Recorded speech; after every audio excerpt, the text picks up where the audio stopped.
Welcome. Good evening. I love it when we have a board meeting and it's a room full of people, especially young kids. And I have young kids at home myself, and so the kids talk, whatever they need to do. It's okay. Need to go to the bathroom. Don't you worry. It's okay. I understand completely.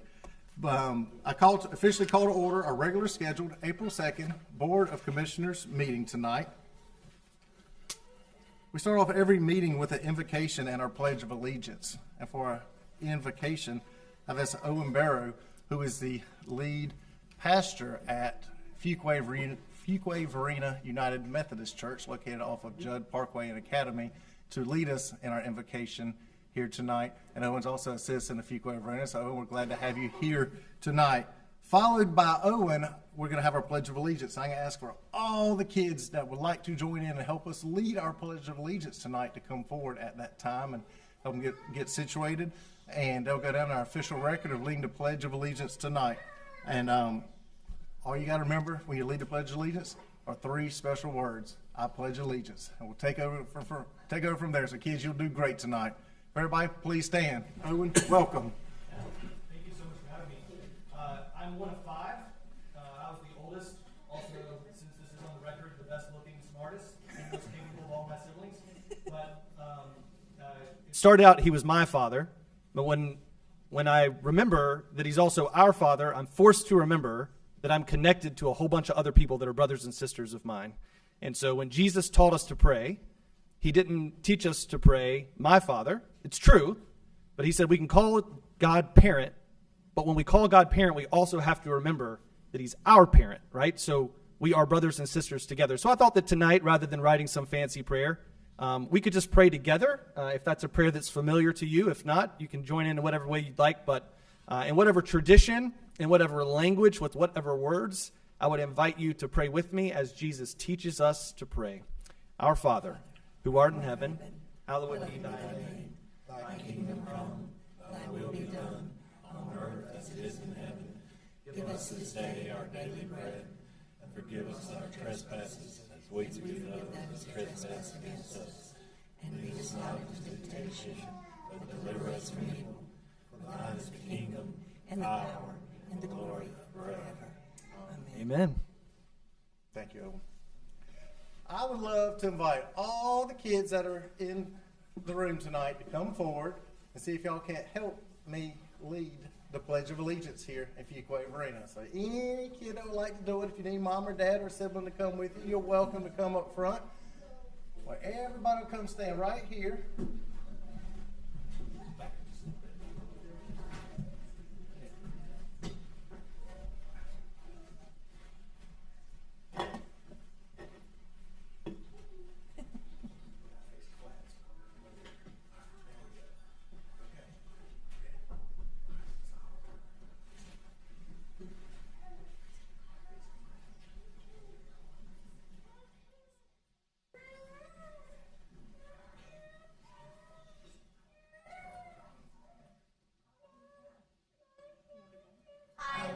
Allegiance to the flag of the United States of America and to the republic for which it stands, one nation, under God, indivisible, with liberty and justice for all.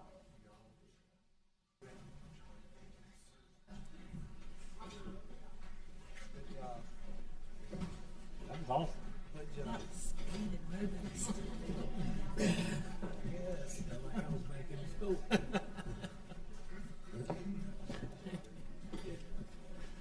Let's give those young children, our future leaders here in Fuquay-Varina, a round of applause, please.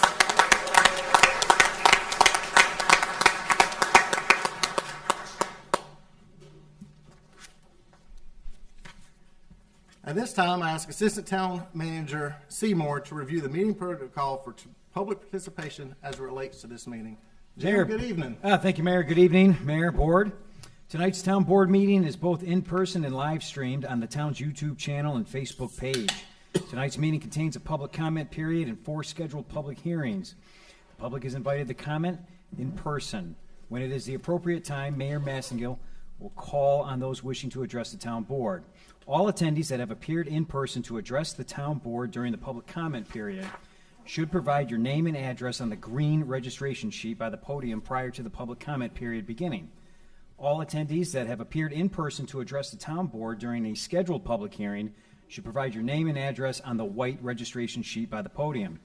We ask those wishing to address the town board either during the public comment period or a scheduled public hearing to begin their comments by clearly stating their name and address for the public record.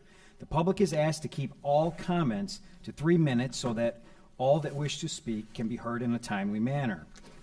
To be respectful of those that may have different views on matters addressed by the town board, we ask that all in attendance respect the decorum of the meeting by refraining from clapping, making loud noises, and generally showing support or displeasure for comments made during the public comment period or public hearing. Police Chief Medina will be asked to escort from the boardroom anyone not respecting the process, and it is the discretion of the mayor as presiding officer of the meeting to continue the public comment and or public hearing period if the meeting protocol is not followed. This concludes the protocol for tonight's meeting. Thanks, Jim. First item of business tonight is the approval of the minutes for the March 19th, 2024 regular scheduled commissioners meeting. Any changes or additions? If not, we'll entertain a motion. I'll make a motion to approve the minutes as presented. We have a motion. Do we have a second? Second. Motion second. All in favor say aye. Aye. Any opposed? Motion carries. First presentation tonight, item 4A. We have a proclamation and presentation in regards to Food Waste Prevention Week. I'll be presenting this item, and so will the Lincoln Heights Elementary School students.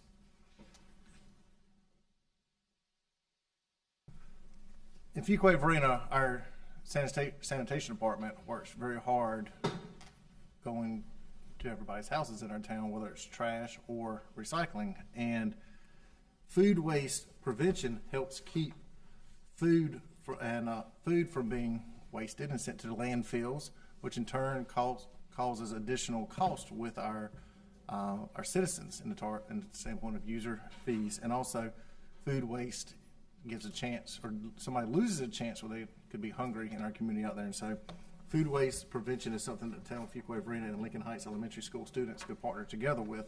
And I'm going to read this proclamation before we have a presentation from the students. Whereas up to 35% of all food produced is discarded instead of consumed, leading to significant waste. And whereas the safe and nutritious food currently wasted could alleviate hunger and food insecurity for those in need.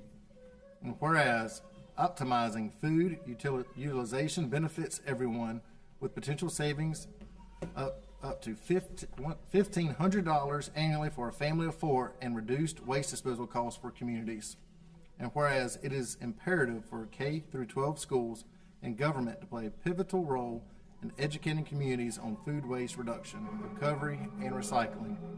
And whereas Fuquay-Varina has a unique opportunity to conserve vital resources such as land, water, energy, and labor by minimizing the production and transportation of wasted food.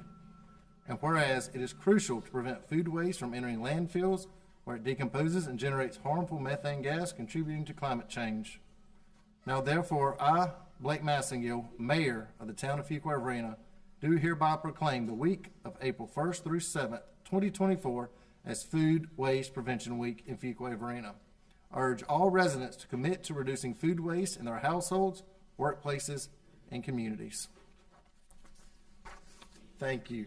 I would love to have Lincoln Heights Elementary School students come up for their presentation.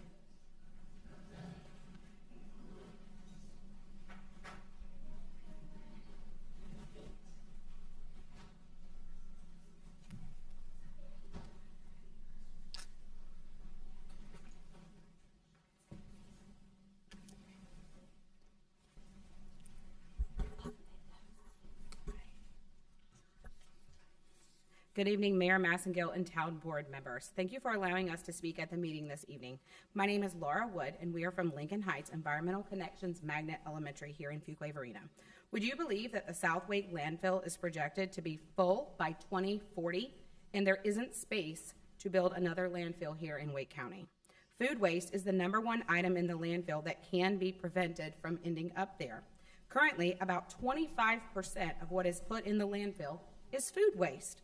This is Food Waste Prevention Week, and our third graders, some of whom are here this evening, have been learning ways to reduce food waste, and they would like to share some ideas and suggestions with you to help keep food waste out of the landfill. Hey, my name is Lane. Did you know that you can use foods that are going bad, like a burned banana, to make a smoothie?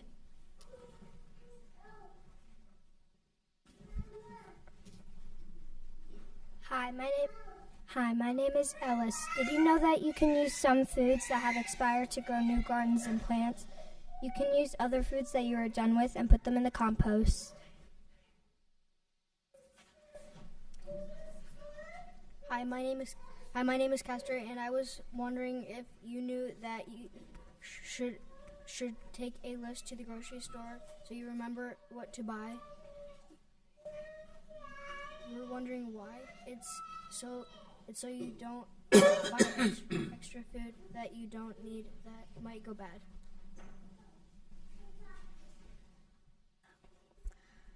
Hi, my name is Camille, and I have started talking to people about reducing food waste. People throw away food without looking at the expiration date, so they could be throwing away food that could still be good, so check those things.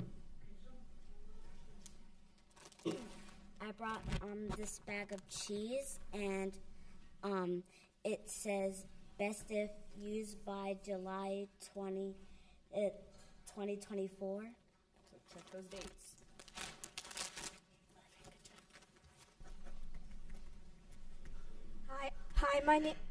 Hi, my name is Tavin. Did you know you can freeze your extra food and it won't go bad, so you can save it for later and it will still be good later? Like if you have a lot of extra turkey, you could save it for the next time you want to eat it. Hi, my name is Erin. If you have leftover fruits, like watermelons, limes, lemons, mangoes, and many more, you can take those fruits and put them into water, so the water tastes like the fruit that you put into the drink. After you're done getting the flavor of that fruit into the drink, you can take all the peels and excess fruit and compost it. Hi, my name is Adriana, and if you have leftover fruits, you can turn it into a smoothie. And for the rest of your fruits that you don't want to use, you can put them in your lovely friend, the compost bin. Hi, my name is Millie. I think you should clean out your fridge and pantry every once in a while because you might have food in the back that is still good, but when you go to the store, you might forget that you had it in the back and accidentally buy more stuff, and the other older items go bad. These two people are organizing their fridge and freezer, and they are doing a very good job.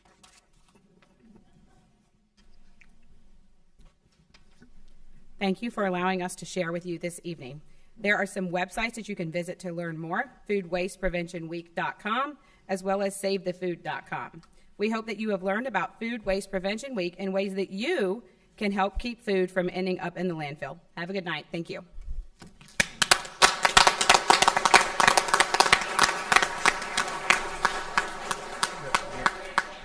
That was an excellent. We'd love to get a picture with you kids, but I want you to know, first of all, that was an excellent presentation. Y'all did a very good job, and you worked hard in third grade for that. You've already learned how to bow. That's excellent. And when it comes to bananas, you mentioned banana smoothies, which are one of my favorite things. And so my mom makes banana smoothies and banana bread for me still today when I drop off bananas at her house. And so try those at home if you're not eating those right now. But also, a neat fact about Lincoln Heights.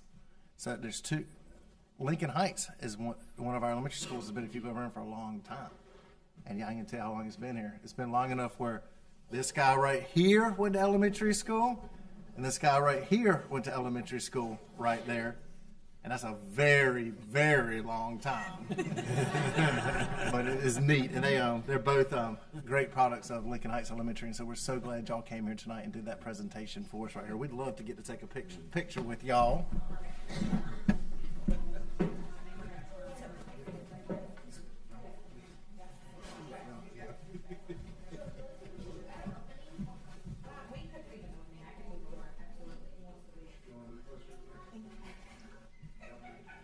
And I think that's fine.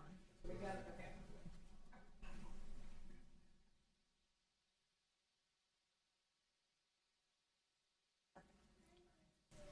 All right, thank you so much.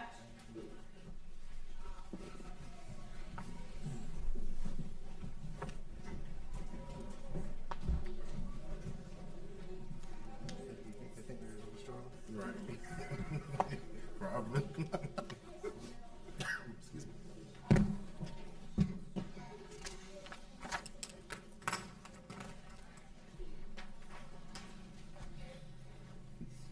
Next item on our agenda tonight is item 4B, presentations, proclamation, Arbor Day events, and Tree City USA designation.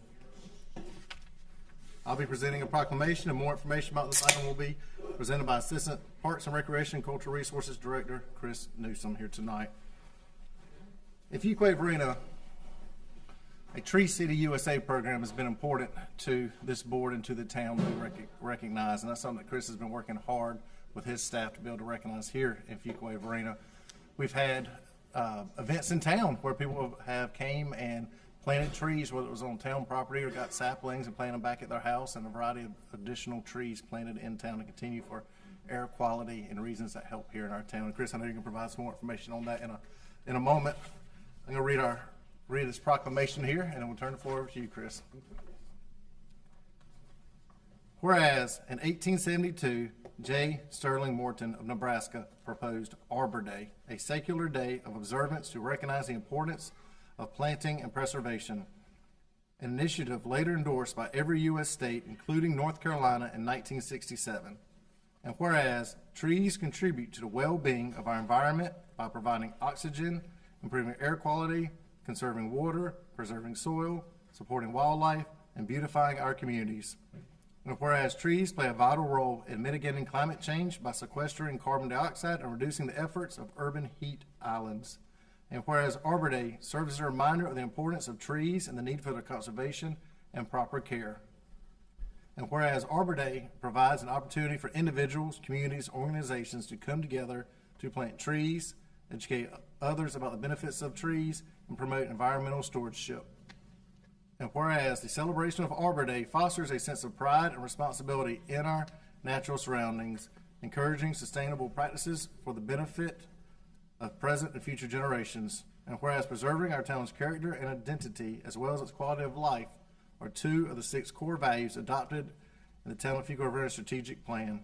Now therefore, I, Blake Massingill, Mayor of the Town of Fuquay-Varina, do hereby proclaim April 22nd, 2024 as Arbor Day in Fuquay-Varina and commend its observance to all people. Chris, pretty excited to have a Tree City USA designation. Very excited, Mayor. Thank you, Mayor, for having me here tonight. Thank you, board members. Sorry, I'm here to update you on our Tree City USA application. As you can see here, it is official. We are a Tree City USA. This was founded in 1976. It's led by the Arbor Day Foundation. We work through the USDA and Forest Service with the North Carolina Forest Service as well. And so this is, there's many cities throughout the world that has this designation, and now we're one of them. So in November, we start the application. We go from calendar year to calendar year. December 1st is when the application is due. We have it submitted before then. We go through the approval process December and January, so that goes through the U.S. Forest Service, it goes through the State Forest Service, and it also goes through the Arbor Day Foundation as well. And on February of 2024, the Town of Fuquay-Varina was officially recognized as a Tree City USA. We received our packages and all our information on April of 2024. And so we have planned multiple Arbor Days, excuse me, Arbor Day events this year. throughout the town. So we're going to work with our friends at the Art Center. They've been so nice to invite us on April 13th, which is a Saturday at 1 p.m.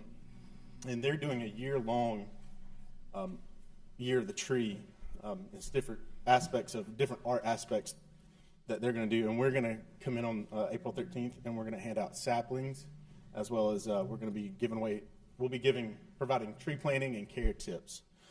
On April 23rd at the Community Center at 11 a.m., we'll be hosting a preschool craft, and this is registration is required, but this is a free program, so they're going to be making little trees, and then we're going to provide them some stuff to color and take home as well. On April 26th at 10:30 a.m., we're going to be partnering with one of our local daycares here. It's called Gingerbread Little Versity, and we're going to go read to the children and do some educational programs with them. And then on April 24, we're going to post our previous videos that we've done on tree ID and tree planting techniques as well on social media on the town website. And I would like to present to the board today a plaque that designates us 2023 Tree City USA.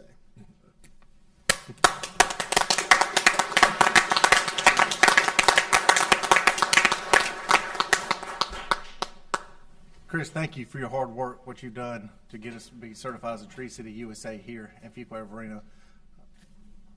Assistant Manager Mark Matthews, I know you've been involved with this project also. Do you have any comments you'd like to share? I do. There's just a few folks I'd like to recognize for their efforts in this process. First, starting with the town board for having the vision to make becoming a Tree City a strategic priority of the town, and giving us direction to focus those efforts.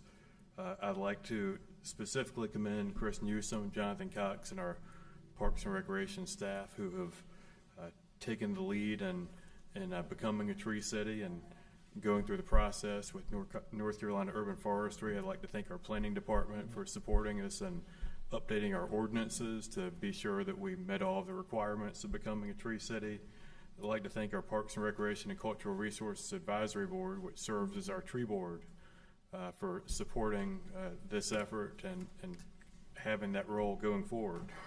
And finally, I'd like to commend the Art Center this year for finding the Artist Tree program, which is a unique way to celebrate becoming a Tree City. So there are a lot of folks that have supported this effort, starting with the town board with their vision, and Chris taking the lead on becoming a Tree City of staff. But I'd be remiss if I didn't acknowledge all the hands that were involved in this effort. I agree with that, Mark. Thank you for those comments. Chris, again, thank you. And Jonathan, your entire department for working on this. Thank you. Thank you.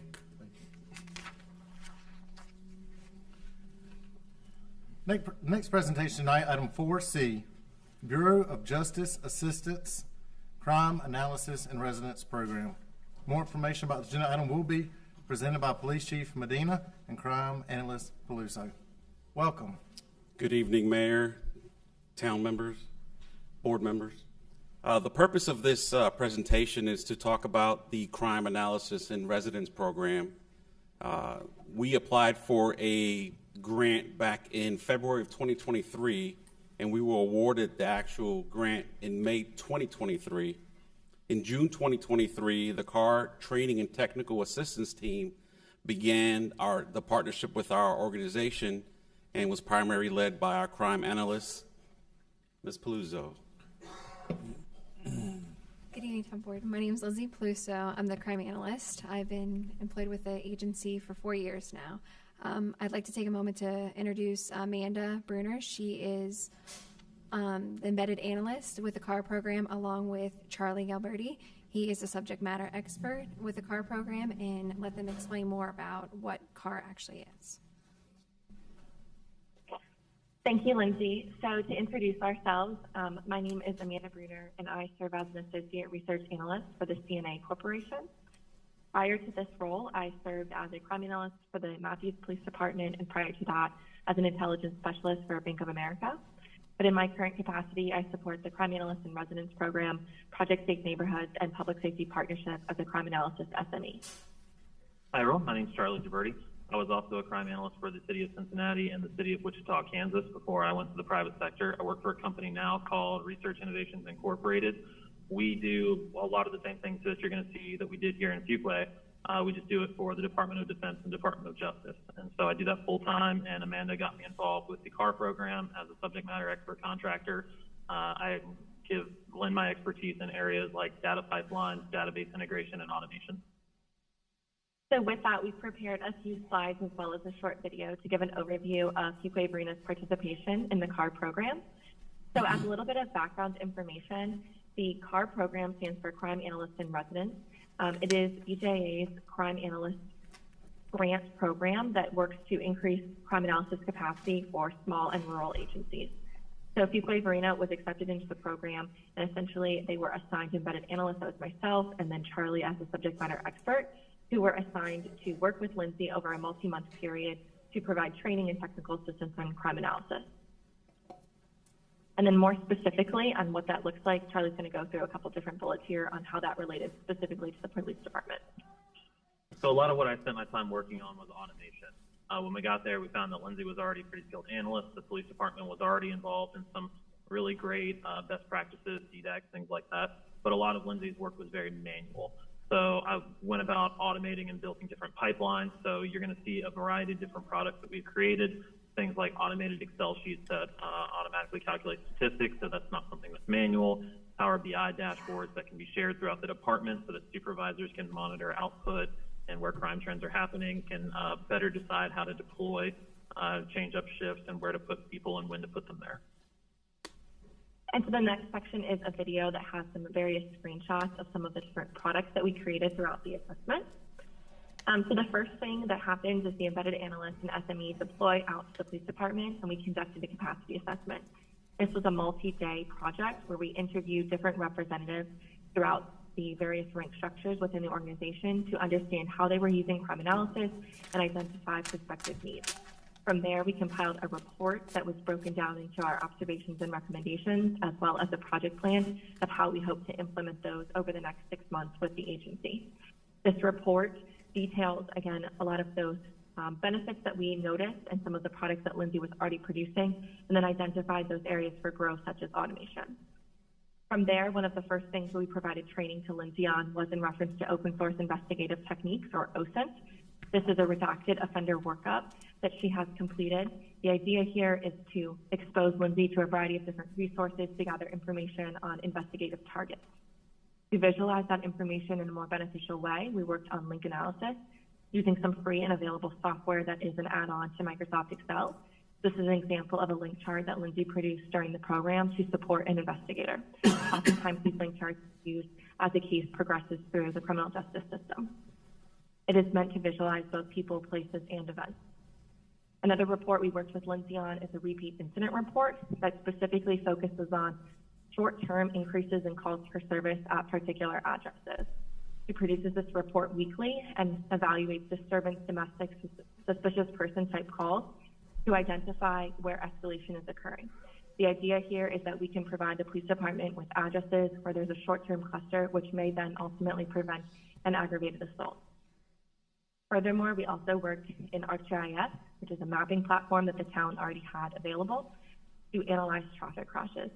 So in support of the police department's use of DDACs, we look to evaluate increases and decreases in traffic crashes by particular areas within the jurisdiction. This is an example showing both the decreases and increases from December 2023 to January 2024. From there, as Charlie mentioned, we work to automate a variety of the different crime stats reports that are used both internally within the police department and also provided to you all. And so this is an example of different products that used to take hours to compile are now a matter of a click of a button. From there, we also developed these rolling timelines that look to evaluate trends and identify increases in particular crime types, again, to support the police department's problem-solving mission and identify areas of need. We also really wanted to encourage a regional data sharing and standardization.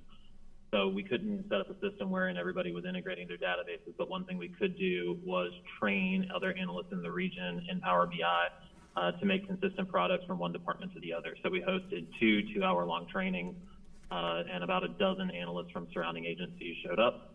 and we got overwhelmingly positive reviews. This is one such Power BI dashboard. This is actually an officer productivity dashboard. So this allows a supervisor to go over there on the right-hand side and select an officer. All of these analytics are then going to update to be specific to that officer. So they're going to be able to see how many calls for service that officer took, how many reports they've written, how many times they were back up, how many arrests they've made, how many supplemental reports they've written, what were their calls for service that they're responding to. This is great for productivity. It's also great for officer mental wellness. You can look to see if their patterns of behavior are changing suddenly on the road. This is also great context for if you get community complaints or if you get blue team alerts for use of force. In addition to knowing that the officer used force and it was a critical incident, supervisors can also come in here and determine whether or not that officer is particularly proactive, if they're working in dangerous areas, if they're working dangerous types of cases, or if they're not.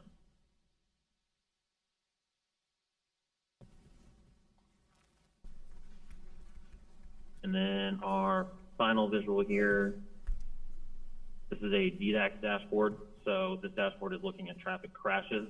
It allows the officers to go in there and proactively select whether a date range. They're going to get a breakdown there in the center of day of week and hour of day, so they can see when traffic patterns are causing the most crashes to occur. Supervisors can then go in and see when the traffic unit is most active, when they're making stops, when they're writing tickets, and make sure that those times are actually overlapping with the areas and the times and the days that are most likely to actually prevent a car crash.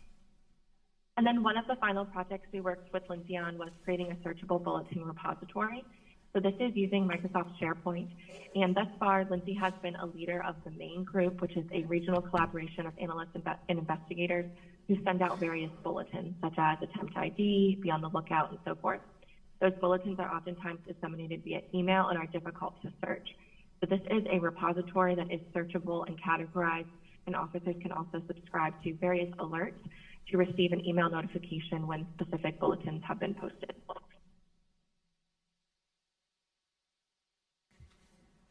Okay, I'd like to provide my testimonial to the program. The most helpful aspect of the CAR program was the training assistance by Amanda and Charlie. Since the program, crime analysis has evolved with the automation of the crime stats, the creation of the Power BI dashboard, which includes the citations, offenses, officer productivity, and traffic crashes, which the creation of those dashboards along with the automation of the stats has reduced time to complete those tasks. Also, the training with the ArcGIS with the traffic crash analysis has been able to identify areas with increases and decreases throughout the town. Additionally, the free training for intelligence resources suggested by the CAR program has enhanced certain intelligence products. Also, I will be attending the CAR program cohort meeting in August of this year at Blacksburg, Virginia, where other agencies that were in the cohort, I'll be able to meet and discuss the program. I would also like to mention the resources and training from the CAR program have improved transparency, resource allocation, along with providing cost savings for the department. I just wanted to thank Amanda and Charlie for providing this great training opportunity along with their knowledge and assistance. I can't say enough good things about the program. I'm thankful for the agency was chosen as the first site in North Carolina. I know that was a lot of information, over 6 months to fully develop it. We try to shrink it down to 20 minutes and it's nearly impossible, but definitely want everyone to know that the CAR program represents just one of the new endeavors undertaken by our agency to guarantee that we sustain delivery of our top-notch service to our agency. Once again, we're thankful for the outstanding technical support from Amanda and Charlie and are proud to become part of the program. We're here to answer any questions if you have any questions.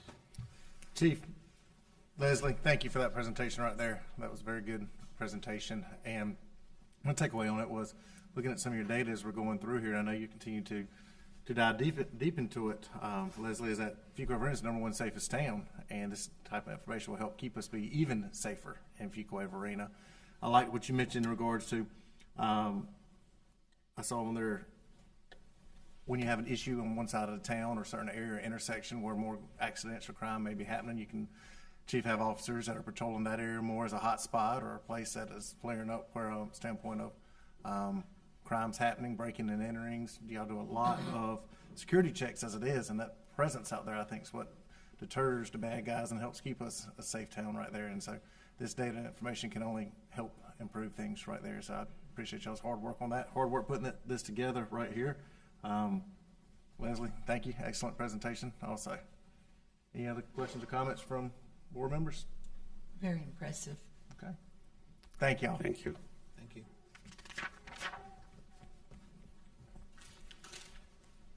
Next item on our agenda is presentation 4D, recognition of fire department staff. More information about this agenda item will be presented by Fire Chief Jones. I want to mention that several of the kids that were here earlier tonight leading in the Pledge of Allegiance were sons and daughters of our fire department. And so I know y'all are proud to have your sons and daughters come up here too, along with children that attend Lincoln Heights also in third grade that were leading the pledge. And some of your kids may attend Lincoln Heights too, but thank you for allowing them to be here tonight. Chief?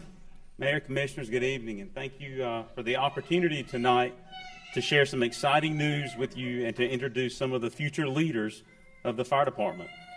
In preparation for the opening of Fire Station 4, we got an excited one right there.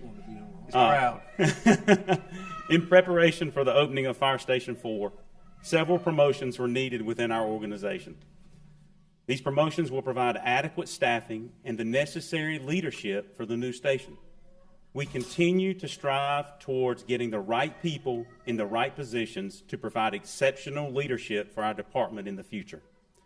We are here tonight to make 6 new promotions official, 3 new fire engineers and 3 new fire captains. All 6 have selected a special person or persons to pin their new badge on their uniform and make these promotions official. This group here tonight have worked hard to get to this point in their careers, and we look forward to seeing the lasting impact they will have on the fire department and on the town in the future. First, we'll start with our fire engineers. Following an intense internal testing process, 3 senior firefighters were selected to become our next fire engineers. Their primary responsibility will be driving and operating large apparatus and assuming leadership responsibilities when the officer is off duty. As I call your name, please step over to the right of the podium to have your badge pinned. First up, Fire Engineer Martin Baxley. Martin joined our department in 2018 and will be pinned by his wife, Caitlin. Martin came to us from the town of Hope Mills Fire Department and is an active volunteer with the Spivey's Corner Fire Department.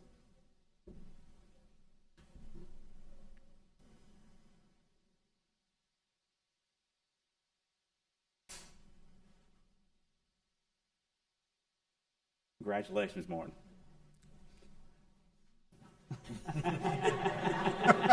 Maybe we'll stay with Daddy. Next up, Fire Engineer Hunter Hartley. Hunter joined our department in 2019 and will be pinned by his wife, Alyssa. Maybe.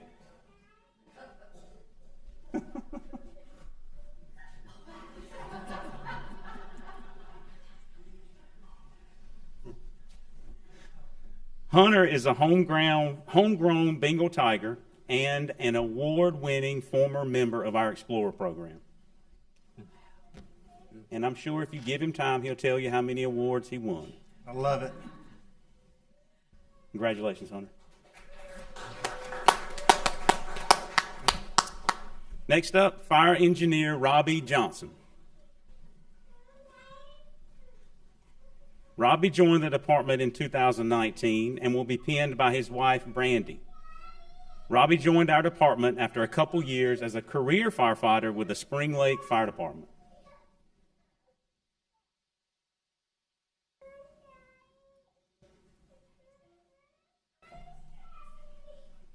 Congratulations, Rob.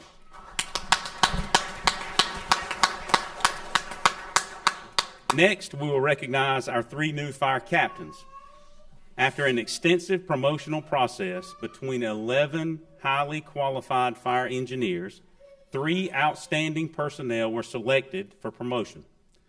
Their new position places them in charge of a crew of 2 to 3 firefighters on either an engine or a ladder company. As I call your name, please step over to the right of the podium to have your badge pinned. First up, Captain Matthew Nelson.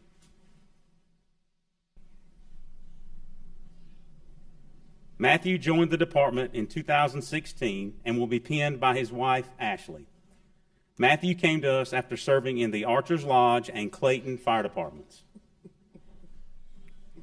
Congratulations, Matthew.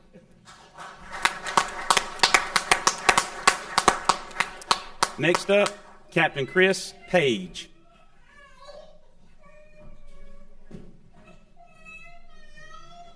Chris joined the department in 2017 and will be pinned by his fiancée, Kayla, and daughter, Mia. Chris came to us after serving several years as a volunteer firefighter with the Northwest Harnett Fire Department.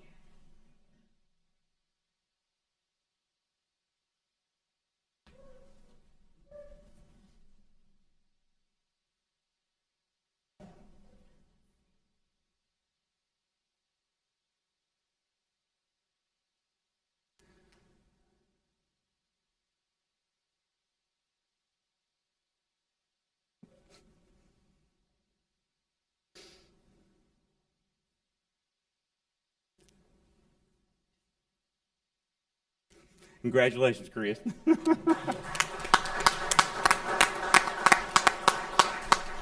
And last but not least, Captain Michael Weaver. Michael joined the department as a career firefighter in 2014 and will be pinned by his wife, Jessica, and daughters, Ava and Collins. Michael came to us after serving as a volunteer and part-time firefighter with multiple departments in Harnett County.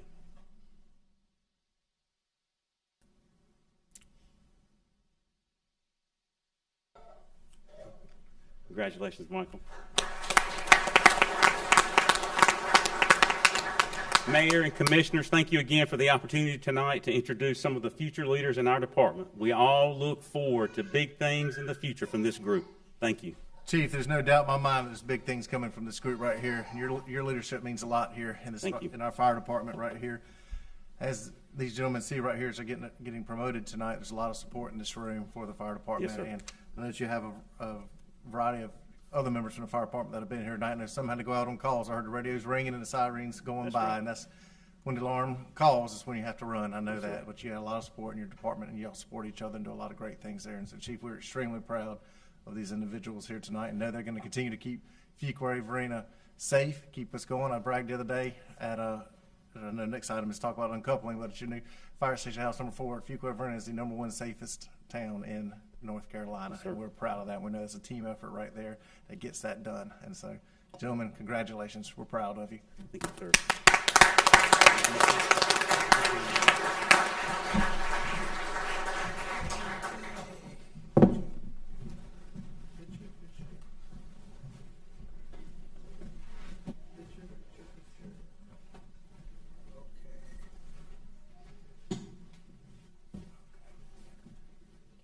And Jim, I'm going to ask you to.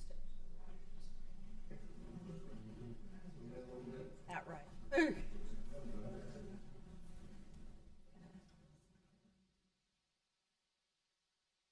Thank you. Congratulations.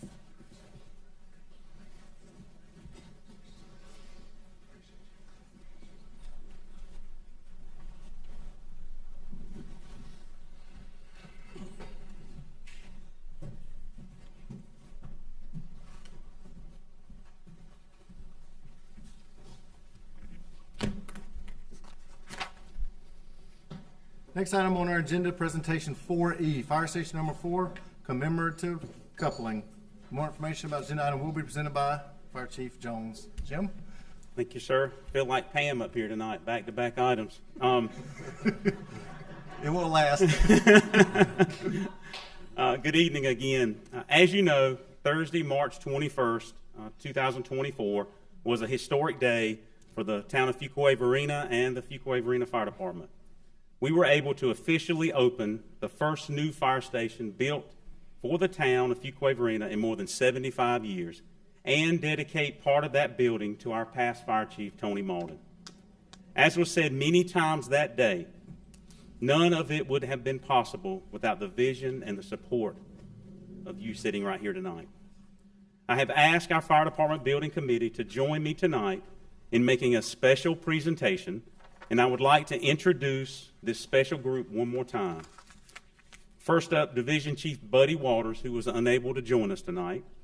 Next, Battalion Chief Jerry Crocker, Captain Will Gregory, and Captain Mike Altier. With Communication Director Susan Weiss's help, we decided to put a little flair in our station opening ceremony by uncoupling a fire hose instead of cutting a ribbon. The idea was a huge success, and the community seemed to enjoy the little extra. So that this important day is never far from your memory, we would like to present each one of you with a souvenir hose section from that day. We sincerely appreciate what you do for our town and for the fire department. Thank you very much. Thank you. Thank you, Chief. Wow. This is incredible. Thank you so much. This is awesome. Yes. Thank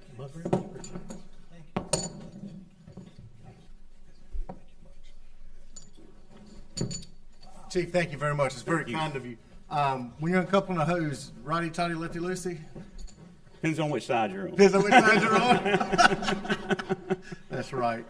Thank you, Chief, Thank you. so much. It was a beautiful building. We're very excited for it, as we spoke about the other day, and we continue to make the public aware of the new station and where it's located at.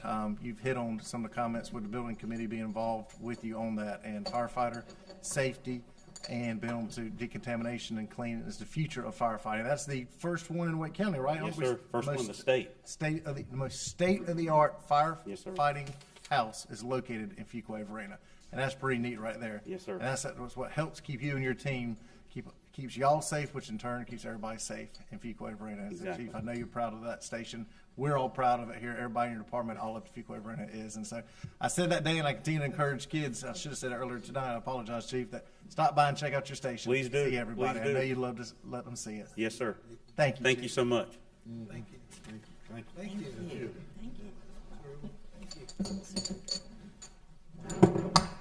Next item on our agenda is the public comment period. At this time, the deputy town clerk will call on the individuals that are in attendance and have registered to address the town board prior to the meeting. Public comment period is a time for the public to address the town board about any matter that is not the subject of a scheduled public hearing. Those speaking are asked to begin by clearly saying your name and address for the public record. Please limit your comments to 3 minutes, or that all who wish to speak may be heard in a timely manner. Teresa, do you have anybody signed up? Adrian?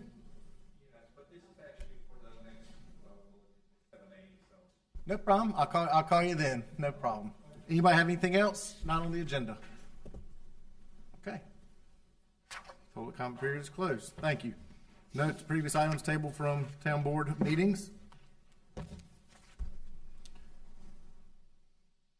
Public hearings are a time for the petitioner to present his or her request and for the public to give input and voice their favor or opposition to the request. If you wish to speak and are physically in attendance, please step forward to the podium one at a time. Provide your name and address on the registration log at the podium and clearly state your name and address for the public record. We ask all those attending the town board, please limit your comments to 3 minutes or that all who wish to speak may be heard in a timely manner. First public hearing tonight is item 7A, Historic Land Designation, John B. and Nancy Strain House, Capital Area Preservation Incorporated, 8536 Lake Wheeler Road. More information about this agenda item will be presented by Planning Director Davison. Pam, good evening. Good evening. I feel like I have to reestablish my monopoly now. I'm submitting the agenda abstract and supporting documents into the official records of the town. On behalf of the Wake County Historic Preservation Commission, Jeremy Bradham is here with Capital Area Preservation tonight. He'll be presenting their request to designate the John B. and Nancy Strain House as a historic landmark. The property is located in the town's corporate limits. After his presentation, Capital Area Preservation requests the town adopt an ordinance supporting their designation of the Strain House as a historic landmark. The current tax value of the property is $155,656. Under capital area preservation ownership, the property is fully exempt. But when the property is sold with historic landmark designation, the new owners will be eligible for a 50% deferral. The motion tonight is going to be to adopt the ordinance for the historic landmark designation for the John B. and Nancy Strain House as presented and recommended. But I would like to introduce Jeremy Bradham to give us a presentation.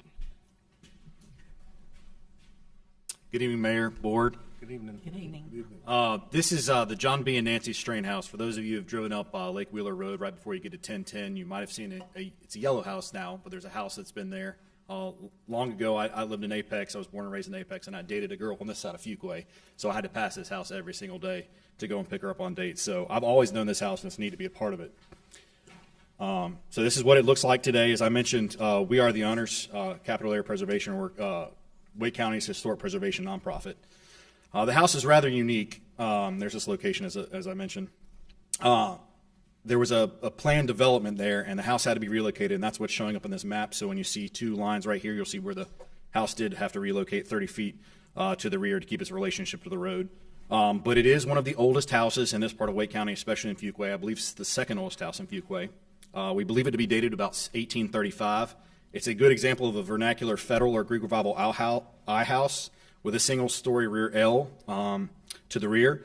Immediately prior to its move, the house, as I mentioned, stood on its original foundation up front, but it did have to be relocated, and in doing so, we were able to stabilize it. These are some pictures right here that were the condition of the house in 2020, long before the development was really even considered, just to show you sort of what we had to deal with when we were stabilizing it. And then you'll see the after pictures, of course. You'll notice this picture right here. There was a 1940s kitchen and a 1960s bathroom. Obviously, not period to the 1835 significance of the house, so we did have those removed. The interior was in extremely rough shape. It had seen some serious decline in the last 2 decades, sort of being used as a rental property. A lot of people actually refer to this as the Banks house. I grew up with a lot of folks that went to Fuquay High School in the late 90s and said everybody remembers the Banks sisters, and they would host teas and things like that at their house. So it did come on some hard times. So there's a picture of us picking it up right here and relocating it. Yes, a house can be moved. If you've never seen it done, I'll invite y'all sometime when we do it again. Try not to do them that much, but it did stay on its original land, as I mentioned. John B. and Nancy Strain. John B. Strain was actually from Orange County, and Nancy Jones was actually her main name. She's a Wake County, the Jones family. You should know the Jones family. Very prosperous family and owned a lot of land. What's interesting is in 1860, John Strain becomes postmaster for this area of Wake County. He serves as that capacity. Actually, through the Civil War, he's immediately pardoned by Andrew Johnson, and then immediately takes over as the postmaster for another 3 years, which is kind of fascinating. It's a very quick turnaround to be pardoned and then continue being postmaster. John Strain died in 1890, and Nancy Strain continued to live in the house. The census record showed that she was pretty much living there as a landlady, but she did have her daughter live there and her son-in-law, and kind of gave full rights to them to own the house, but she would live there. She actually outlived her own daughter and son-in-law, and so it passes on to Rufus Herbert Stevens. He was the widower of Nancy Banks, another son-in-law of theirs, and actually this board was uncovered during the restoration. I don't know if y'all can see that. I apologize. But on the far right side, it's got R.H. Stevens and a date, June 1928, which is kind of interesting. It just shows that he was in the house at that time and he had done some work on the house. Weren't expecting to find it and caused some more questions than answers, but we finally figured it out. The second generation of the Banks family retained ownership of the house. However, some Banks sisters did continue living in the house through most of the 20th century. In 1950, only Celestia and Maddie Banks are recorded as living there. In 1979, the Banks sisters had transferred their share of ownership to Edward Everett Banks, a grandson of Dora and Everett Banks, who had lived in the house as a child and growing up. And in 2006, he installed these markers you see on the slide right here, the family cemetery just to the north of the house. It's actually on a separate plot that is protected with another preservation easement with us, Capital Area Preservation. So in 2019, Everett Banks estate sold approximately 18 acres, including the house tract, to HC Lake Wheeler, LLC. And as part of the 106 process, I don't want to bore y'all with what that goes with the State Historic Preservation Office, but the developer was required to save the structure, and so we got involved there, and we acquired it in 2020 and moved it in 2021. Don't want to bore y'all with a bunch of architectural features, but I do want to take you through this house so you can see what you saw those pictures earlier and see what sort of has been done on it. As I mentioned, it's an excellent intact example, probably one of the best examples of this transitional federal, which is early 1800s to about the Greek Revival period. It has hand-hewn beams throughout in all the framing, which is something that I have not seen, especially in this part of the county, which is very interesting. It does have these lofty proportions, but also these Greek Revival detailing. These unfluted Doric Roman columns that you see right here. And as I mentioned, it does have a new foundation with a skirt wall, but we did keep everything else on piers. The south elevation does have this transverse hall in the back. Again, I could go into all the nitty-gritty that we found in this house, but what's most interesting is this back section actually was a two-story original separate house at one point. We found evidence of there being chimneys in the ceiling where those boards were found with that 1928 date on there. But we believe this porch is contemporary with the house itself, so that may have been even an earlier house that was in the back that we consider the later addition, but it was actually quite contemporary with the house, which even made it more interesting. Here's your north elevation now with that kitchen removed, that bathroom removed, exposing these two-panel Greek Revival doors, and they actually covered up the windows and made that room entirely dark, so we were able to bring the light in there. This is the floor plan, so it's as a typical I house would be, 2 rooms over 2 rooms with a center hall, but it has this transverse hall connecting it to that back separate house, but now, as I mentioned, possibly an earlier house. The most decorative room is this room right here.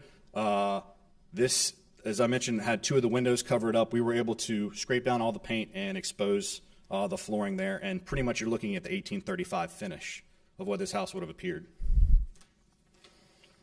This is the room across the way, which likely dates to the same period. They raised up the floor, but it does have this nice wainscoting, this chair rail that goes. It's also seen in the back that probably dates to about 1830 to 1840 as well.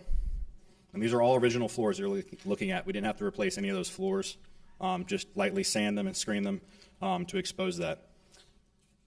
And this is that transverse hall. Now this is the interesting part. If you were to go upstairs, you'd see that we left some of these exposed. The one show people construction, but also to show this hand-hewn. The picture on the right, you'll see that is actually a mortise and tenon joint. They changed where the door was probably around 1870 or so, maybe a little bit earlier. We don't know. Could have been prior to the Civil War, but you'll see that joint was cut off, but that was all hand-hewn because we didn't have circular saws or pit saws really that we were using in this part of the county at the time. So pretty unique feature, but we did leave the drywall on those to show that. So, significant statement. The John B. and Nancy Strain House is significant as a transitional federal Greek Revival style dwelling, likely dating to circa 1835. New tales gleaned from the rehabilitation added the information that the house also embodies changing building technology, combined reclaimed materials with new materials created both by hand and by machine. The house retains a particularly high level of integrity of design, materials, and workmanship. The intact floor plan, original detailing, and lack of significant later alterations has preserved the integrity of the original and early designs. The retention of original features, including window sash, newel, stair rail, mantles, and interior and exterior molding and trim, preserves both the integrity of workmanship and materials and workmanship. The integrity of feeling and association with the early 19th century architectural style, as a result, remains intact. And to give the Wake County Historic Preservation Commission recommendation is Vice Chair Jeff Hastings.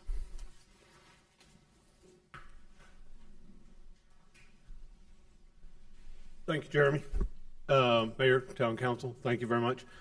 Jeff Hastings, 3601 Friendship Road, in your neighboring Apex, North Carolina, Vice Chair of the Wake County Historical Commission. At its meeting on March 12, 2024, the Wake County Historic Preservation Commission unanimously recommended the Fuquay-Varina Board of Commissioners designate the John B. and Nancy Strain House as a Fuquay-Varina historic landmark and adopt the associated ordinance. Thank you very much.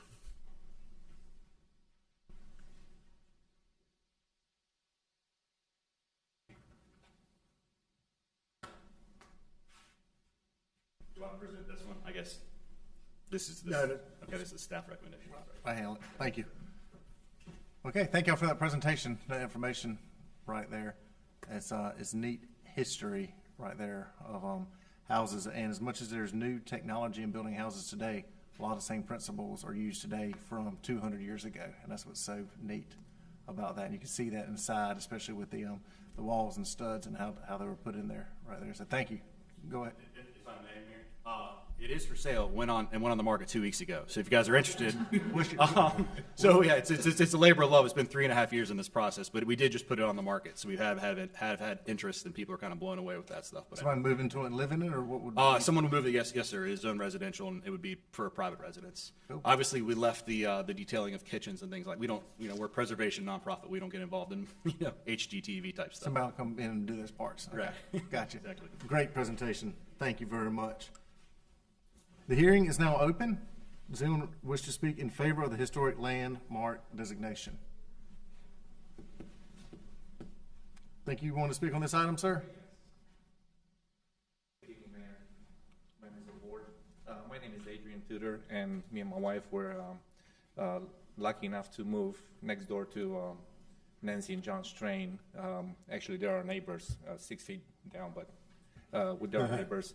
And we'd like to support and make our voice heard to preserve this house, and maybe one day will be a museum or something, but from what I understand, it's up for sale, so. So you're in favor of it? It would be nice to. It's a beautiful house. We've seen it, and we would like to express our opinion, have it preserved as a landmark, historic landmark. Well, welcome to Fuquay-Varina, sir. Thank you for your comments. Does anyone else wish to speak in favor of the historic landmark designation? Does anyone wish to speak in opposition to the historic landmark designation? Hearing is now closed. Any discussion by the board? What's the pleasure of the board? We do have a recommended motion.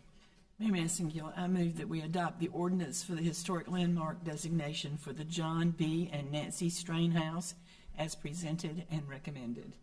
We have a motion. Do we have a second? Second. Motion second. All in favor say aye. Aye. Any opposed? Motion carries. Thank you for your time. Next item on our agenda, item 7B, zoning map amendment, Michael Blakely Drafting and Design Services, 710 South Main Street and 115 Hillcrest Drive, REZ 2024-02. More information about the agenda item will be presented by Planning Director Davison. Pam, it's your turn. I am submitting the agenda abstract and supporting documents into the official record of the town.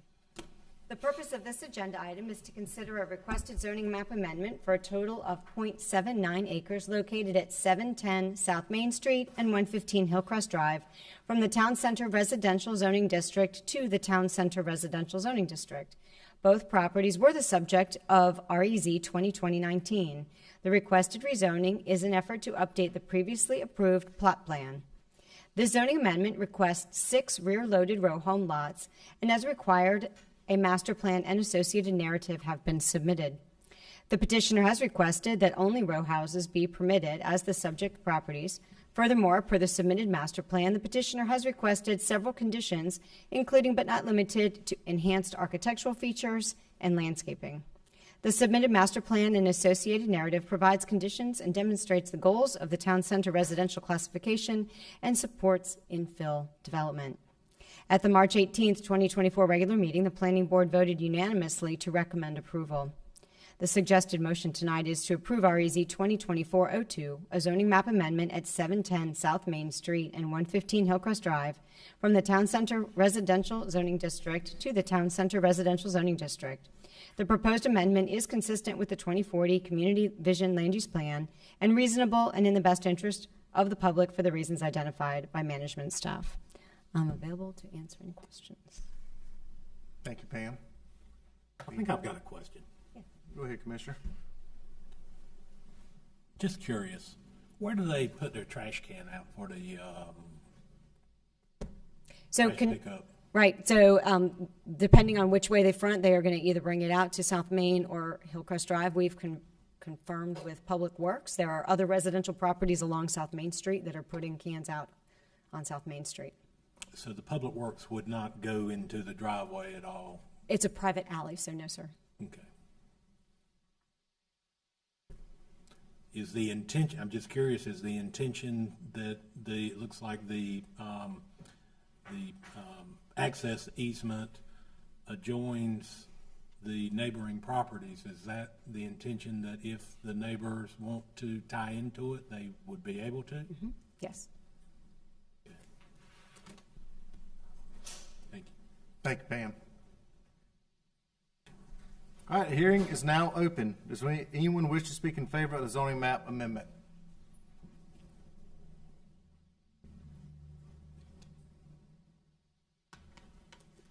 Does anyone wish to speak in opposition of the zoning map amendment? Hearing is now closed. Discussion by the board and the pleasure of the board. I think it's exciting anytime we have downtown infill type projects that are coming in and seeing the a rehab and rehabilitation of an area right here. I know this is a an area that has a lot of interest, a lot of people moving to town and moving in our downtown right here. And so I think anytime we have downtown development and revitalization, it really, really helps our downtown. This is close enough location here to be walking right into downtown Fuquay, and from the Fuquay side, or walking over to the Middle Spring Park or on over to the community center. And so I think it's great from that standpoint too. Any further comments by board members? If not, we'll entertain a motion.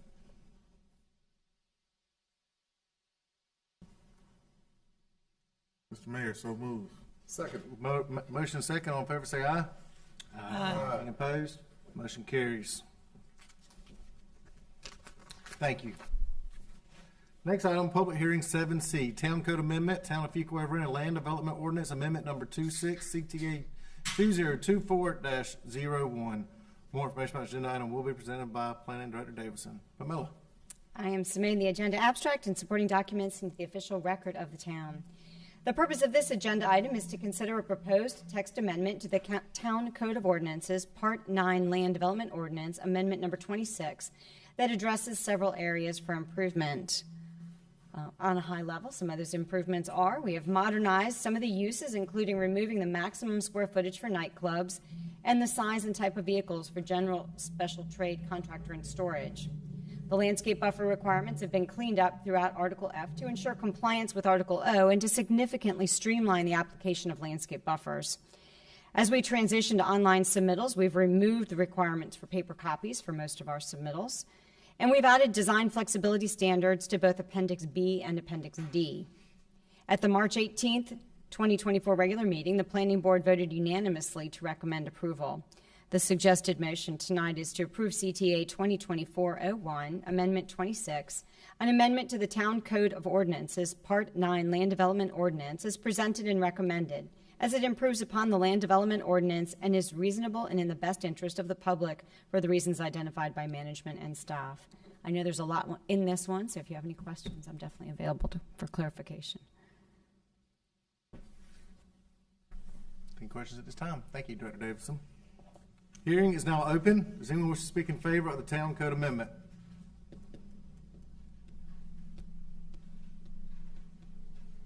Does anyone wish to speak in opposition to the Town Code Amendment?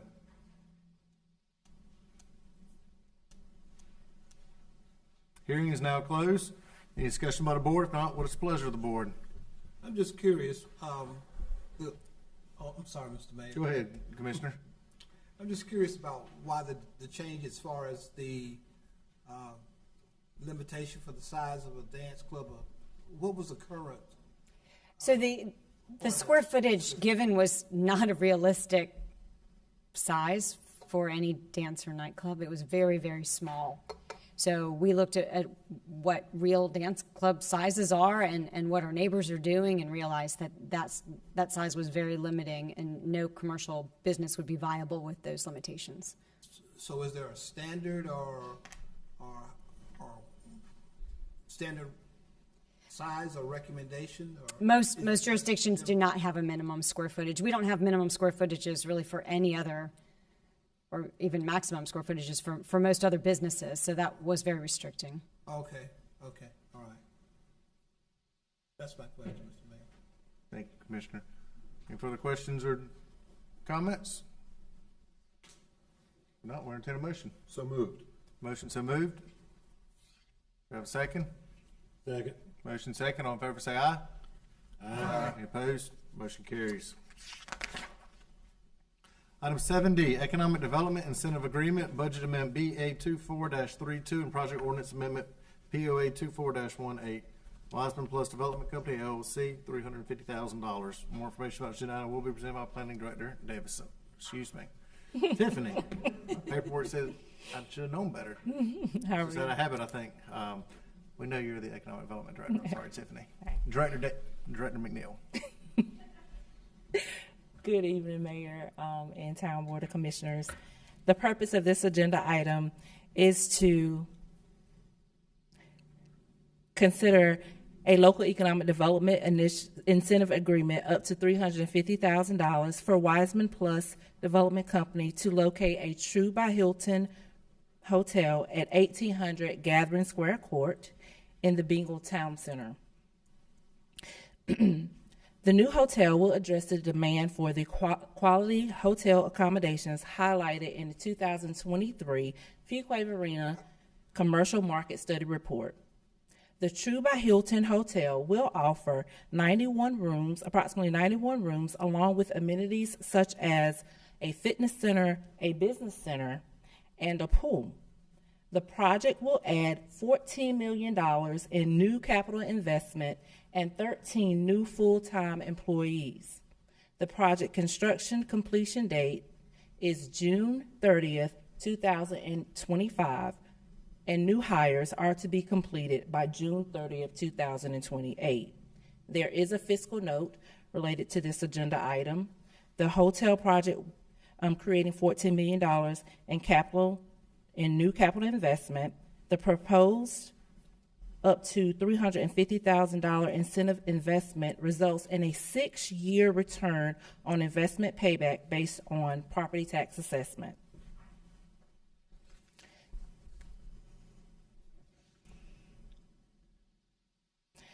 And this image that you see is a concept of the True by Hilton Hotel. The proposed project is consistent with the town of Fuquay-Varina strategic 2021 through 2025 strategic plan and supports the core values and initiatives of fiscal strength, which is objective number 1, initiative number 3, to maintain and improve the town's bond rating by fostering non-residential tax-based growth, and also economic vitality, objective number 3, initiative number 1, to promote Fuquay-Varina as a destination for investment to support diverse growth and sustainability. Tonight's recommendation is to authorize the town manager to execute an economic development incentive agreement in an amount up to $350,000 for the location of a new hotel at 1800 Gathering Square Court, and to approve a budget amendment BA 2432, an amendment to move $350,000 from the general fund to the capital projects fund, and project ordinance amendment 2418 to authorize all appropriations necessary for the completion of the project. Notice of this project's public hearing for the recommended economic development appropriations has been advertised pursuant to North Carolina's Economic Development General Statutes, Chapter 158, Section 7.1.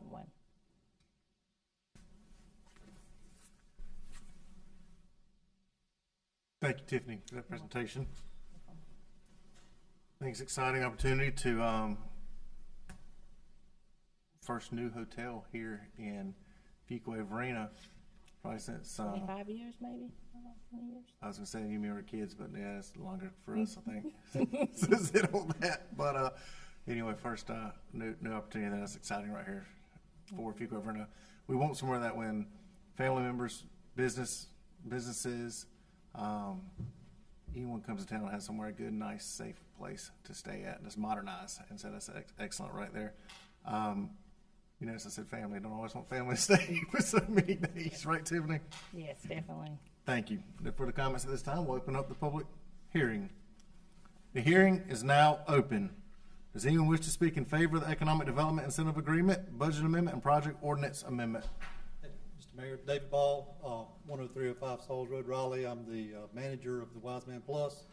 Just start by saying how awesome it is to do business here in Fuquay with a board that's so supportive and would consider this option, and staff that is awesome to work with as far as getting stuff done. And been working with Adam and Jim and staff for a long time trying to get this hotel here to Fuquay, and fact y'all consider this to make sure we've got adequate parking and that we can make this happen is just, it's just wonderful. I just appreciate it. I'm happy to answer any question you may have, but, pretty much that's it.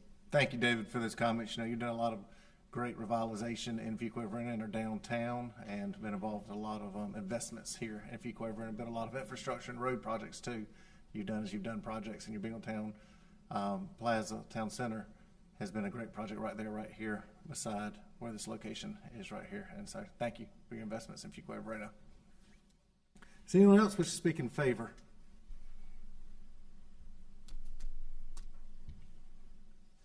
Does anyone wish to speak in opposition to the Economic Development Incentive Agreement, Budget Amendment, and Project Ordinance Amendment?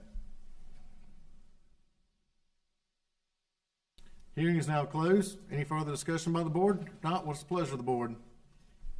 This is just one of the most exciting things to finally have this opportunity in Fuquay-Varina. It's just, I'm speechless. It's a wonderful project. Motion to move. Mayor, I move that we approve the motion as presented. We have a motion. Do we have a second? Second. Motion second. All in favor say aye. Aye. Any opposed? Motion carries. Thank you. You got a timeline, David? Pam? David, there's David right there. I'm sorry. I was looking where you were sitting at earlier. I didn't see you sitting there. Well, hopefully it's what Tiffany said. That's what we're shooting for, to move forward. In fact, there was one little amendment that had to be fixed for some acreage, and I was just talking to Pam to make sure it was in that one before this that y'all just voted for to kind of fix It'll be good. that lot that we can move forward with. Thank you. Okay. So when do you think the person can let her head down in bed? I would say by June 25. Perfect. Great news. Thank you, David, for your leadership in this, and for our Economic Development Department too. This is amazing. Thank you, Tiffany. Next item on our agenda is the consent agenda. What's the board's pleasure on the items on the consent agenda? Motion to approve as presented. Motion to approve as presented. Do we have a second? Second. Motion second. All in favor say aye. Aye. Any opposed? Motion carries. No administrative reports for the April 2nd Town Board meeting. Assistant Town Manager's report. Senior Deputy Manager Mitchell Matthews, excuse me. Thank you, Mayor. Just a few items I want to highlight.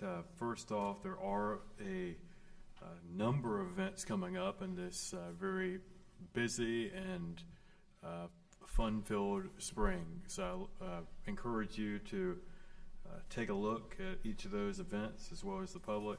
I won't read all of them. There are three first readings that are included in your agenda for your review coming before the Planning Board, and then we'll be coming back with a Planning Board and staff recommendation at an upcoming meeting. So just a few departmental updates. Our Communications Department is working with Parks and Recreation to launch a Parks and Recreation newsletter. This is something our Parks and Rec customers have asked for, so let them know what's going on in the department.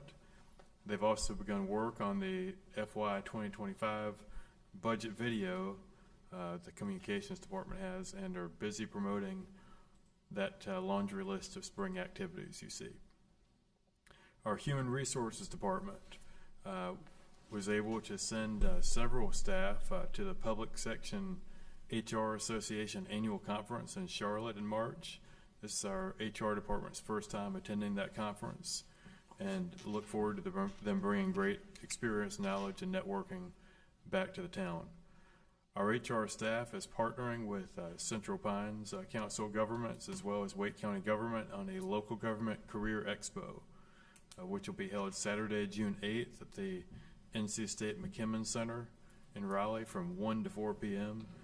So we're expecting up to 5,000 prospective local government employees. So exciting to be a part of that, bring talent back to this organization. And speaking of talent, it's our HR staff have been busy recruiting with over 40 interviews for various positions over the last month. A few updates from our police department. Officer Cassandra Sullivan was sworn in last Thursday and brings a number of years of training and experience from other agencies. So we're glad to have Cassandra as part of our team. Last night, the Fuquay-Varina Junior Women's Club announced that they would award the Fuquay-Varina Police Department funding to support the Child Passenger Safety Seat program. And so we're appreciative of that donation that will be coming to our police department. The Lions Club will also recently announced that they will be awarding the police department funding to support this year's book bag giveaway event. So we appreciate the support of the Lions Club. The fire department also received notice from the Junior Women's Club that they'll be making a donation to assist in the first ever Citizens Fire Academy that will be starting up, planning tentatively to start that up this fall or potentially about the beginning of calendar year 2025. So we appreciate the Junior Women's Club support to start that program to better have our community know what the great work our fire department does to keep us safe and encourage fire prevention. Additionally, this is going to be an exciting week. So you saw the decoupling ceremony. We're able to attend, many of you. And our fire department will begin running calls this Thursday morning. So we had the decoupling ceremony, and now we'll actually be running calls out of that station. So another great milestone. In other great news from our community organizations, the Junior Women's Club has also notified our Art Center staff that they'll be providing financial support for scholarships at the Art Center. And the Art Center was also able to receive notice, mentioned before, that they were applying for a grant with the United Arts Council. They did receive notice that the United Arts Council is providing an intern through that IDEAL program, which will assist in creating an inventory of cultural arts assets in the downtown in our community, and also assist in some special events planning. So we look forward to having their contributions to advance the Art Center's efforts. The Public Works Department, one update, the Streets Department recently hired Raul Feliciano to fill an open street maintenance worker position. And our Public Works staff is working with the IT department to complete a new online yard debris request form. And this will not only be a convenience for our customers, but will integrate with our work order management system, help our staff provide a better level of service to our residents. The Public Utilities Department recently hired Tanner Stewart, who will be starting as a utility integrity technician on April 8th. And our Downtown Development Department do have an update that the En Plein Air Paint-Off will be held May 3rd and 4th in downtown Fuquay-Varina. As you'll recall, this event supports local artists and artists from across the region, allowing them the opportunity to share their talents and capture the beauty of Fuquay-Varina for many of the viewers to enjoy for years to come with the fruits of their efforts. The prints from each year's winning art will, of course, be available for purchase, and that goes to support the artist and FVDA. So those are manager report updates. If you have any questions, either myself or Assistant Manager Jim Seymour will be happy to address them. Thank you, Mayor. Mark, very good. A lot of events coming on, a lot of stuff happening right now. Thank you for that report and those updates.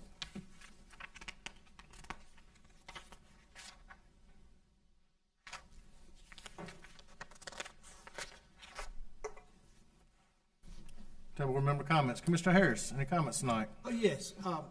It was great to see that the fire department has a career ladder. I think just the promotion announcement tonight, 3 fire engineers and 3 fire captains being promoted internally, I think that speaks volume to the direction that the fire department is going.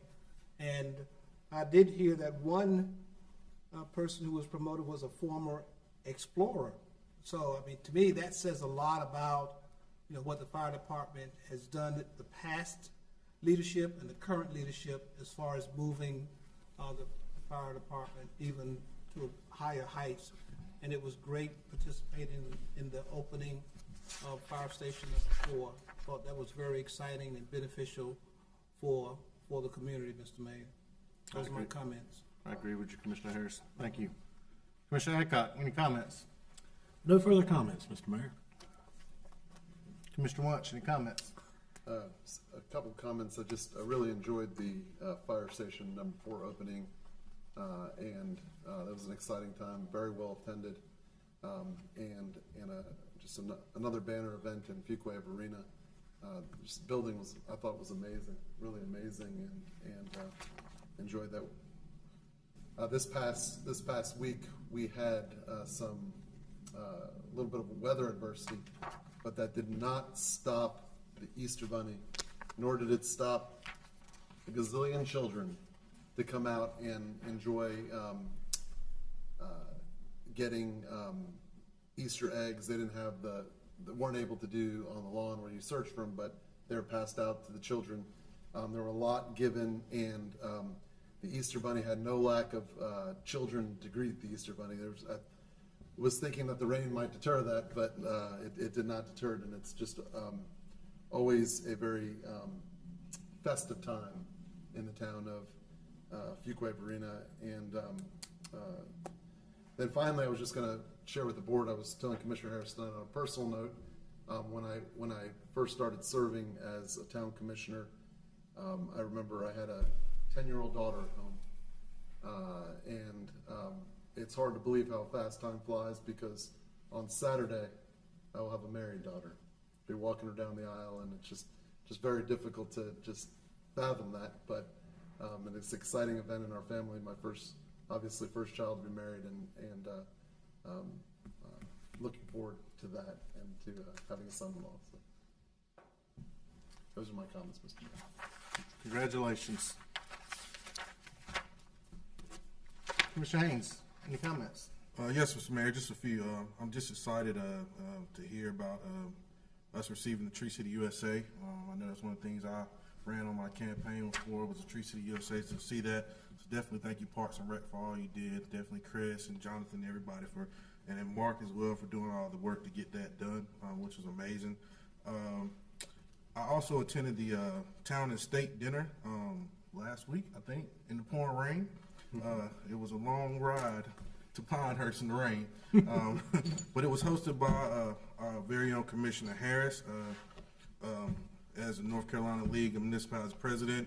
And I just want to stop and just take time, because this will be after our next meeting here. You will actually be then passed the baton to a new president by that time, I think. Yes. So I definitely want to thank you for your leadership throughout this year. I've seen you in so many capacities in other settings, representing not just the League of Municipalities, but definitely representing the town of Fuquay-Varina on the local level as well as the federal level. I felt like you were at the White House or at the Capitol Hill almost every week. But definitely, I just really want to thank you. That's an honor, one thing, as well as for you to be representing all of the towns and cities in the state of North Carolina, and advocate for each one of them is something to be highlighted. And even in this new episode of this new edition of the Southern City, he has an amazing article written about and telling his experiences in the town of Fuquay-Varina. So definitely thank you for that. I also want to thank the Senior Adult Center group from Piney Grove Baptist Church, as well as Church Alive. Both of them just recently had food drives to continue to feed the town of Fuquay-Varina with food. So I want to definitely thank each one of them, the Piney Grove Baptist Church Senior Adult Group, and the whole Church Alive for donating so many non-perishable foods to Piney's Community Center. So I definitely thank you, and continue to thank the staff for all you do every day. Thank you, Commissioner Haynes, for his comments. Commissioner Harris, past chairman now. Congratulations on that. Oh, yes. Right. I'll pass the chair on April 25th at the City Vision Conference in Winston-Salem. Congratulations. But it's been an exciting year. It's really been a great year so far. Yeah. Mayor Pro Tem Gardner, any comments? Well, I would like to add my congratulations to you on that honor, and it's been an honor for our town to have you serve as President Bill, and congratulations on a great year. Thank you. I just love this because I was sick and didn't get to go. After all these months, we've waited and talked about the opening of Fire Station number 4. I succumbed to some of these viruses that are going around and couldn't go. But thank you so much for that memento. Very nice. Also, we I attended for the mayor ribbon cutting for Charlene's Granny's Sweets food truck. And if anybody in here has a sweet tooth, I can tell you that was the prettiest display of sweet stuff I have ever seen anywhere. It was gorgeous. But she is often at the chamber parking lot and had been for a while. So I'd encourage you to stop by, and you can get a little tiny thing. You don't have to get one of those great big cakes, but they sure were pretty and tasty. We always love to see the businesses locating here. It's exciting, the variety we're getting in our businesses. Also, I would just like to circle back. Last month, I told you that the Break the Silence 5K in memory of my son for the prevention of suicide was being reactivated after COVID, and so COVID affected so many of the things that we do, and particularly these nonprofits. It's hard to get going again, and this was the first effort, and they raised $10,000 for a particular research project at UNC Chapel Hill for suicide prevention. So I really appreciate that, and any of you who may have donated, I thank you. That's all. Thank you, Mayor Pro Tem Gardner. A couple things. We talked about a lot of different events and things that have been going on here tonight at our meeting, and a lot of great accolades and openings that we've had. Yesterday, Chamber had a very successful golf tournament, bringing together a variety of business leaders here in Fuquay-Varina and potential business owners too, and people that want to do investments in Fuquay-Varina. And so that was a good job. I want to tell the Chamber did a good job. Norman, if you let them know that, please, right there, past chairman. And Parks and Rec talked about, Jonathan, last board meeting about the egg hunt coming along, and I think I had 40,000 eggs, if I remember last time. And you're fine. And so what I was going to say, though, is when the rain came, you pivoted, you changed direction real quick, and then did you end up were you still able to give them all out, or is there any leftovers? Handed out 30,000 eggs. You handed out 30,000 eggs. So you and your team had to change from it's pouring down raining to managing a field to a drive-through line. And so I'm sure police chief can tell you what it's like to have to manage traffic right there on drive-through line. But anyway, thank you and your team for pivoting and being able to change that direction right there. 30,000 eggs is a lot of eggs. I think my kids have eaten enough candy between all the Easter egg hunts and everything else. Now they've got me chewing on it. I just got through the Halloween candy, so now I'm chewing through the Easter candy, so my teeth don't fall out between now and the next meeting. But thank you, Jonathan, for your team, which I did in regards to that. Assistant Town Manager, is there any recommended closed session for tonight? No closed session tonight, and just as a reminder, the second board meeting in April is canceled. We will be having a work session, so we'll see you at the work session and see you in May, and go back. You know, it's the final comment I wasn't quite done making, because I did think like it was very important to recognize that NC State Wolfpack is in the Final Four, both men and women teams right there, and so that's pretty impressive right there. And you know, Chief, that's red's just a good color, isn't it? It's just best color on the truck too at the same time. And so anyway, go Pack. We'll entertain a motion for adjournment. Mayor, one thing I neglected to say, this is the time of year. You forgot to say go Pack. What? I was sitting up here just like this. Hadn't missed a game. This is the time of year that the board does the assessment of our town manager's performance, and you will be getting those packets tomorrow, and with instructions for when to have them back, and we will be acting on that at the first meeting in May. Yep, that's right. All right. So just to remind all the board members. And with that information out to the board members, you'll let them know what date you want it back so you can Yes. file everything? You'll have 2 weeks. You might want to give them a date. Well, I will. It'll be on the Okay, packet cool. when I deliver it tomorrow. I know you need some time to put it together. That's why I know you don't want It's together. get it last minute. I just left them at home. All right. Motion for adjourn. So moved. Motion second. Second. Motion second. On purpose, say aye. Aye. We are adjourned. Good evening, everybody.